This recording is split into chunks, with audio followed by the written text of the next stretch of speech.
All right, I'm with Austin Branson. It's a 10-question quick hit. Number one, why did you move from Budapest to work here at Grace?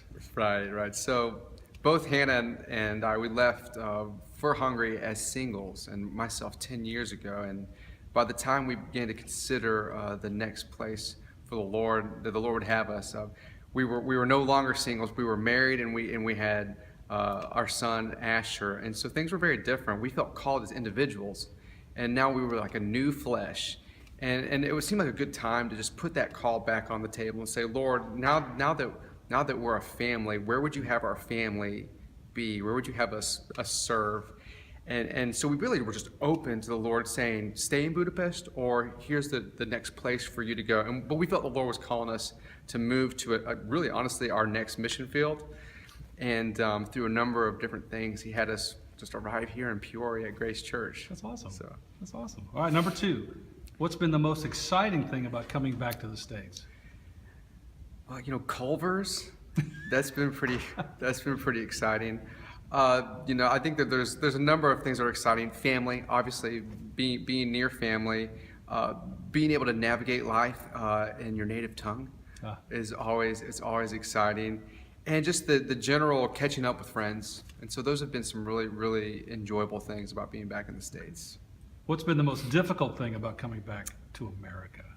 I think for us, it's challenging to transition to a new culture and become adapted to a place that you've called home for so long. But for us, this whole season, we just haven't been able to have a moment of stillness, one thing after another, with my mom's health, with Hannah breaking her foot, and just the number of transitions within the transitions have actually just made it sort of challenging to feel like we've even arrived yet. We feel like we're still actually landing in Peoria. So, all right. Name 3 things that few people at Grace know about you.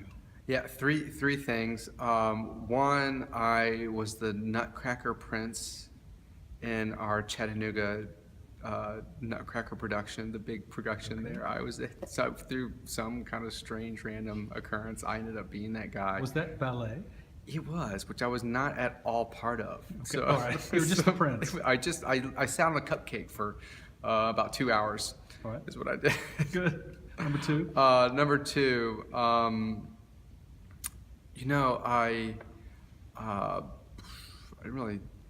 I was a goalkeeper at Covenant College. I played college soccer, so that would be another one. And hobby. I love disc golf. Disc golf. Yeah. There you go. Yeah, I like disc golf. So. All right. How did you and Hannah meet? We met in Budapest. She was a special ed teacher at the same school that I was teaching at, and for about 5 years, I sort of fumbled around the moving towards a more intentional relationship. I just kind of going by her office, going the long way to my classroom, and so we knew each other. We were friends, but we didn't start dating until about 5 years. All right. What's the toughest thing about being a dad? How old is Asher? Asher's, one of the toughest things is knowing his exact age. He's somewhere between 1 and 2 years. So he's I think 1.5, something like that. 18 months? 18, yeah, something like that. The toughest thing about being a dad, man, it's just, for us, the kid never stops moving. Just taking in Christmas break, I spent the whole time just following him, walking around with him constantly. So it's just, you really, and then you get to bed, and you go to bed, and you think, man, that guy's probably exhausted, right? He's gonna sleep through the night. No, he's ready to party. So it's a lot of energy. It's definitely a lot of energy. All right. What do you struggle with most in your walk with Christ? Oh man, I think that my biggest struggles would be being persistent to create margin in my life. And I even just unpack that. It's one of those things of leaning into the message of grace, this idea of saying, I'm not gonna allow myself to be distracted with the busyness of life and miss out on hearing my Father's voice. And so I think for me, it's just being committed to setting aside moments and also even my mind's work to saying, like, today is a day where the Lord is going to be speaking and inviting me into the work that He would have me do.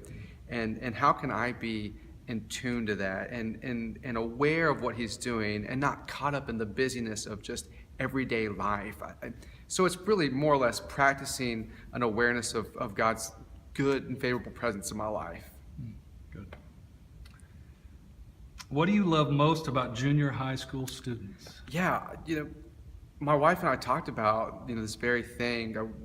We kind of thought we were moving out of student ministry, but when we saw this junior high position, we thought, man, this is great, because one thing about junior hires is that, like high schoolers, you have to earn a little bit of credit with them. Like, it just takes a lot of work, but junior hires are just so transparent so quickly and so open to you. And there's just this sense of they quickly attach to you. And there's something fun about working with sponges that want to soak up teachings about the Lord and also just get to know you and just be completely honest with you and transparent, maybe sometimes too honest. But it's really an enjoyable thing about junior hires. That's awesome. Right, in what ways do the young adults at Grace challenge you? Because you lead in that ministry too. Right, yeah. I think in a sense it's a challenge. There's a variety of different age groups within the young adults. And so it's trying to not cater to, but meet them where they're all at and sort of saying, okay, Lord, like, do I just give out a universal journey for them all and say, hey, take this? Or there's an element of just finding each person where they're at and helping guide them, and also setting up opportunities for them to really be ministered through one another. And so just trying to navigate the diversity of age and place in life with our young adults and saying, man, like, I want you all to have a life-giving journey with the Lord, but realizing that they can be a challenge with such a diverse group. Okay, good. All right, last one. Name one New Year's resolution that you know you're going to struggle with.